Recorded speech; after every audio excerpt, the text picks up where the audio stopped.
Kami ang boses ng masa, hindi natatakot. Katotohanan lang, di kami na. Hello, magandang umaga, magandang tanghali, magandang gabi po sa inyong lahat. Nagbabalik po ang inyong lingkod, Deodorano TV 2.0. Komentaryo na lang po natin itong balita ngayon ni Marcos mismo na nahuli na daw di umano si Saldico doon sa Czech Republic, mga kababayan. Totoo kaya ang sinasabi ng presidenteng ito? Kasi ubod ng sinungaling ito, mga kababayan. Kasi alam naman po natin, katulad nung nagsalita siya nung nakaraan na ang petsa lang na sinabi niya, araw ng April 13, ginawa niyang April 14. Tapos yung reporter naman ng ABS-CBN, nagsasalita din doon habang tumatakbo sila palabas. Nagsasalita din na April 14 ng alas 4 ng madaling araw. Sino kaya ang totoo doon? Samantala, ang sikat-sikat ng araw noon, mga kababayan. Ngayon, mismong si BBM ang nagsalita na nahuli na si Saldico. Totoo kaya ito o isang panlilin lang na naman sa publiko, mga kababayan? Pakinggan na po muna natin itong favorite song ng ating kagalang-galang na presidente.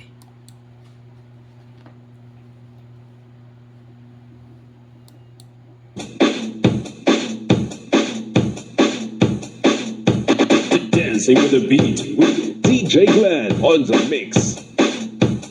Marcos bangag, Marcos bangag, Marcos bangag, bangag, Marcos bangag, Marcos bangag, bangag, Marcos bangag, Marcos bangag, bangag, Marcos bangag. Yan po yung favorite song ng ating kagalang-galang na presidente, mga kababayan. So, komentaron lang po natin itong balita ngayong mainit na balita ngayon na sa pagkakahuli di umano ni Saldico, mga kababayan. Ang tanong, totoo kaya ito o baka isa namang paninin lang sa publiko ito, mga kababayan? Kasi kung tatandaan niyo po, marami na po itong kapalpakan ng ating presidente pagdating sa mga ganyang pagbabalita. Katulad po ng sinabi ko nung kanina na yung April 13 ginawa niyang 14. Tapos, nung nilusob nila yung kingdom, sabi nitong presidente natin, wala daw baril ang mga dalang pulis. Wala daw tergas. Alam mo po natin ang buong katotohanan na kung pati nga si Tory, naka-full battle gear, mga kababayan.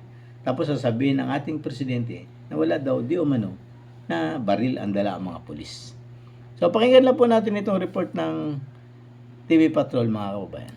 Posibleng mapabilis pa ang pagpapauwi sa dating mambabatas na si Saldico kung lubos na makikipagtulungan ang gobyerno ng Czech Republic.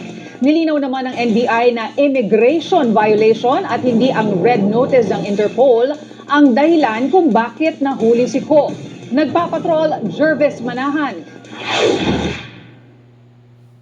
Posibleng hindi naabuti ng 3 linggo bago mapauwi sa Pilipinas ang dating mambabatas na si Saldico na nasa gitna ng flood control scandal. Kinumpirma mismo ni Ito, mga kababayan, ang nagkumpirma talaga nito si BBM, mga kababayan. Ngayon, totoo kaya ito? Patuloy lang natin. Pangulong Ferdinand Marcos Jr. noong Huwebes na naaresto si Ko sa Prague, Czech Republic dahil sa kakulangan ng travel document. Ayon sa Department of Justice, walang extradition treaty ang Pilipinas at Czech Republic kung saan nahuli si Ko. Pero may iba pang paraan para mapabalik siya sa Pilipinas.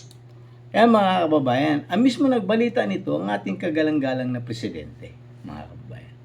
Ang tanong, totoo kaya ito? O baka naman paniling lang sa taong bayan? Kasi alam naman po natin itong presidente na ito, sila po ang nagpaalis nito papuntang ibang bansa, lalong-lalo na si Martin Romualdez. Kasi sila po ang tinuturo na mastermind sa iskandalo ng flood control, mga kababayan. Malinaw pa po sa sikat ng araw kasi ito po chairman ng appropriation. Siya po ang inuutusan di umano ni BBM na mag-insert ng pera sa utos na rin doon kaila Yusek Bersamin or si Ulaybar, mga kababayan, at Pangandaman. Yan po ang mga sinasabi nito, di umano, ni Saldico. Tapos ngayon, inulat ng presidente natin na nahuli na daw, di umano, si Saldico doon sa Czech Republic dahil lang sa kakulangan ng dokumento. Pero hindi siya nahuli ng Interpol, mga kababayan, ha? Hindi Interpol ang nakahuli sa kanya. Ang violation niya lang sa mga dokumentong kulang na hawak niya, mga kababayan.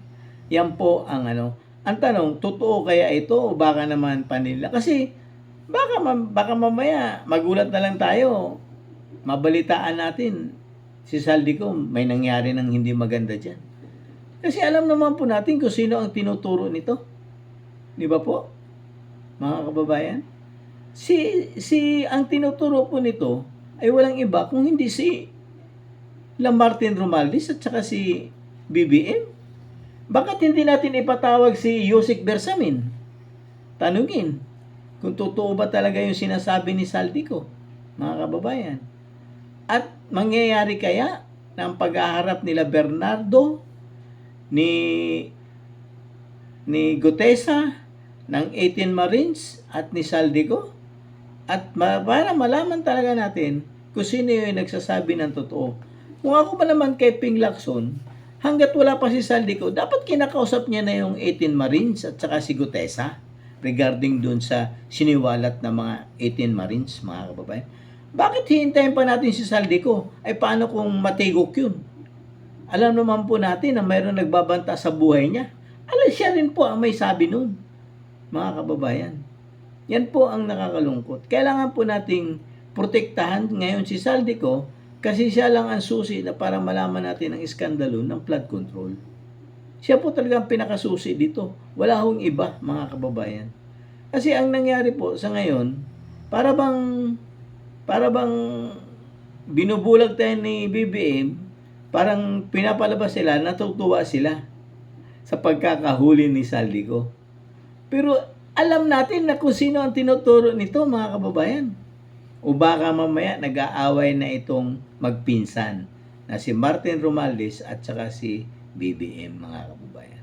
Kasi alam naman po natin na ito talaga si Saldico ang inuutusan nilang mag-insert. Kasi hindi rin po ito katanga si Saldico na mag-insert nang hindi alam ng nakakataas sa kanya, mga kababayan. Ang nakakagulat nito, baka mamaya ang ituro nito ni Saldico puro senador lang at si Escudero, mga kababayan. Paano na yung mga nilabas niya mga video? Kung babaguhin niya yung testimonya na? O makakarating pa kaya ng buhay si Saldico sa bayan natin? O maaaring makarating siya rito, nakalagay na sa isang casket, mga kababayan. Kasi alam naman natin ang binabaga niya, presidente at Speaker of the House, mga kababayan. Hindi kaya manganganib ang buhay ni Saldico kung talagang totoo na nahuli siya?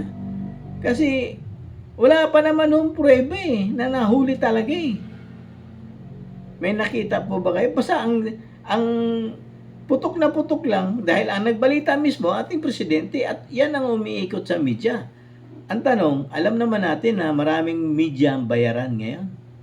Baka sinasakyan lang ang sinasabi ni BBM na nahuli si Saldico. Gusto nating malaman yung katotohanan. At ang sabi ni Remulla, siya daw ang susundo doon.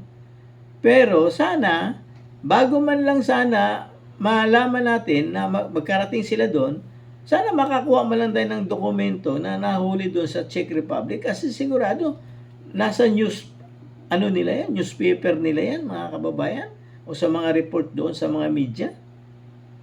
Kasi parang wala tayong balita, ang nababalitaan lang natin yung mismo lang ni BBM na nahuli si Saldico. Pero wala tayong balita galing doon mismo sa ibang bansa. Di ba po?